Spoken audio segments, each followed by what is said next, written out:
ओम नमो भगवते वासुदेवाय नमः। ओम नमो लक्ष्मी नारायण नमः। जय हो लक्ष्मी नारायण की। राधे राधे सभी दोस्तों को। मैं आसु उम्मीद करता हूँ सभी भक्तजन बढ़िया होंगे। दोस्तों, आषाढ़ मास में शुक्ल पक्ष में जो एकादशी पड़ती है उसे देवशयनी अथवा हरिशयनी एकादशी के नाम से जाना जाता है। और इस दिन का यह महत्व है कि इस दिन भगवान हरि, जगत के पालनहार भगवान विष्णु 4 महीने के लिए योग निद्रा में चले जाते हैं और इसी दिन से चतुर्मास के व्रत प्रारंभ होते हैं जो कि 4 महीने तक चलते हैं। आज की इस वीडियो में मैं आप सभी भक्तजनों को देवशयनी एकादशी की सबसे सरल पूजा अर्चना की विधि बताऊंगा। सबसे पहले मैं आप सभी भक्तजनों को बता देता हूं कि इस साल यह व्रत किस दिन रखा जाएगा। इस साल आषाढ़ मास के शुक्ल पक्ष की एकादशी तिथि का प्रारंभ हो रहा है 24 जुलाई को शुक्रवार वाले दिन सुबह 9:14 पर और इस तिथि का समापन होगा 25 जुलाई को शनिवार वाले दिन सुबह 11:34 पर। इस साल देवशयनी अथवा हरिशयनी एकादशी का व्रत 25 जुलाई को शनिवार वाले दिन रखा जाएगा। और जो भी भक्तजन यह व्रत रख रहे हैं, सबसे सरल पूजा अर्चना की जो विधि होगी वो एकादशी के एक दिन पहले 10वीं तिथि के दिन से सभी भक्तजन रात्रि में चावल का त्याग करेंगे। तुलसा दल को पर्याप्त मात्रा में इकट्ठा करके रख लेंगे, जिससे एकादशी के दिन जब हम सभी भक्तजन लक्ष्मी नारायण की विधि पूर्वक पूजा कर रहे हों तो हम सभी भक्तजनों के पास तुलसा दल पर्याप्त मात्रा में उपस्थित हो। एकादशी वाले दिन प्रातःकाल सुबह जल्दी उठ जाएं, स्नान करें, पवित्र वस्त्रों को धारण करें, घर के स्थान जहाँ पे आप सभी भक्तजनों को पूजा अर्चना करनी हो उसे साफ सुथरा कर लें, घर के मंदिर को साफ सुथरा कर लें।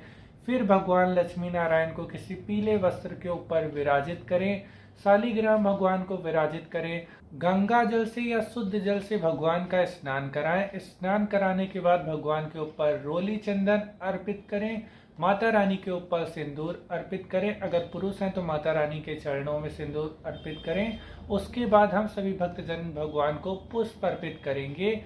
फिर हम सभी भक्तजन सुगंधित वातावरण के लिए धूप बत्ती अगरबत्ती को जलाकर रखेंगे। फिर हम सभी भक्तजन अगर इत्र अर्पित करना चाहें तो इत्र अर्पित कर सकते हैं।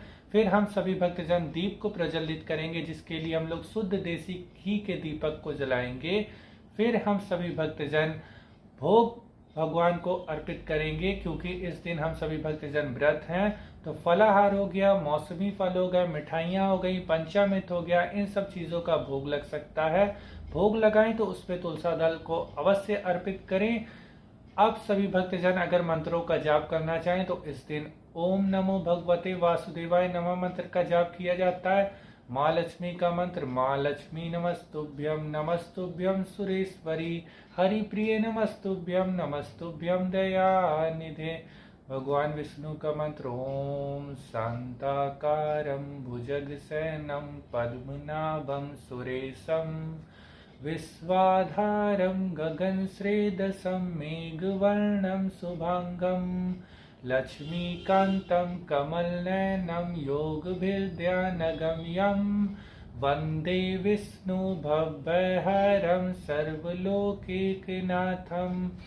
इन मंत्रों का जाप करेंगे। देवशयनी एकादशी की व्रत कथा को अवश्य पढ़ें और सुने। इस एकादशी की व्रत कथा को पढ़ने वाले को भी और सुनने वालों को भी अनंत गुना फल की प्राप्ति होती है और भगवान लक्ष्मी नारायण की विशेष कृपा से भक्तजनों के ऊपर सदैव बनी रहती है। उसके बाद हम सभी भक्तजन कपूर जलाकर आरती करेंगे भगवान लक्ष्मी नारायण की, या फिर घी के दीपक का प्रयोग कर सकते हैं हम सभी भक्तजन आरती करते समय।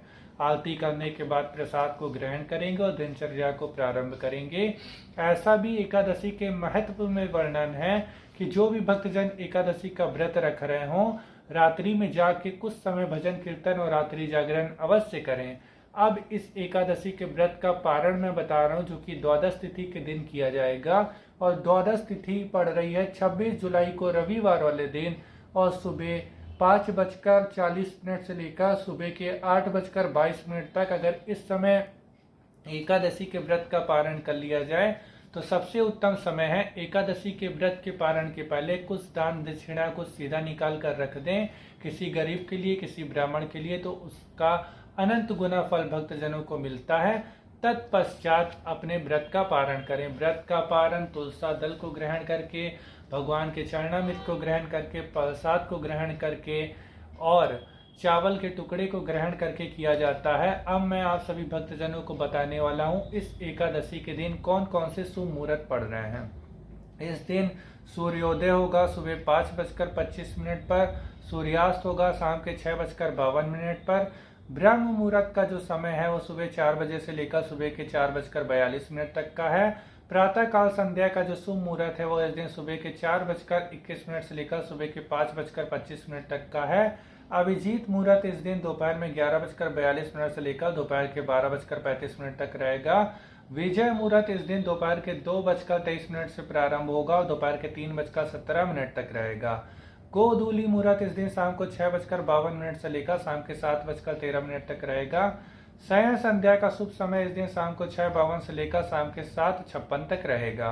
अमृत कलम का जो शुभ समय है वो इस दिन रात्रि में 9:41 पर प्रारंभ होगा और रात्रि के 11:29 तक रहेगा। निशिता मुहूर्त जो कि रात्रि में जब तब साधना के लिए सबसे उत्तम मुहूर्त माना जाता है वो इस दिन रात्रि में 11:48 पर प्रारंभ होगा और रात्रि के 12:30 तक रहेगा। यही सब दोस्तों शुभ मुहूर्त हैं जो एकादशी का व्रत पड़ेगा उस दिन पड़ेंगे। अब मैं आप सभी भक्तजनों को राहु काल का समय बता दे रहा हूँ। राहु काल इस दिन सुबह 8:46 पर प्रारंभ होगा और सुबह के 10:27 तक रहेगा। और ऐसी हमारी सनातन धर्म की मान्यता है और विश्वास है कि राहु काल के समय कोई भी मांगलिक कार्य, कोई भी पूजा अर्चना और किसी भी यात्रा की शुरुआत नहीं की जाती। और कोई भी अगर काम पहले से शुरू हो चुका हो तो उसे पूरा कर सकते हैं, लेकिन शुरुआत करना इस समय किसी भी यात्रा का, किसी भी मांगलिक कार्य का, किसी भी पूजा अर्चना का हमारे सनातन धर्म में वर्जित है। और दोस्तों ऐसी हमारी सनातन धर्म की मान्यता है कि अगर भक्तजनों ने भक्ति भाव प्रेम पूर्वक से के साथ भगवान की पूजा अर्चना की है और व्रत रखा है तो भगवान हमारी पूजा अर्चना को अवश्य स्वीकार करेंगे। उनकी कृपा सभी भक्तजनों के ऊपर सदैव बनी रहेगी। यही जानकारी थी दोस्तों जो इस वीडियो के माध्यम से मेरे को आप सभी भक्तजनों को देनी थी। फिर मिलते हैं अगली वीडियो में किसी और जानकारी के साथ। आशा करते हैं आप सभी का हर दिन हर पल मंगलमय हो। सभी देवी देवताओं की कृपा सभी भक्तजनों के ऊपर सदैव बनी रहे। राधे राधे सभी दोस्तों को।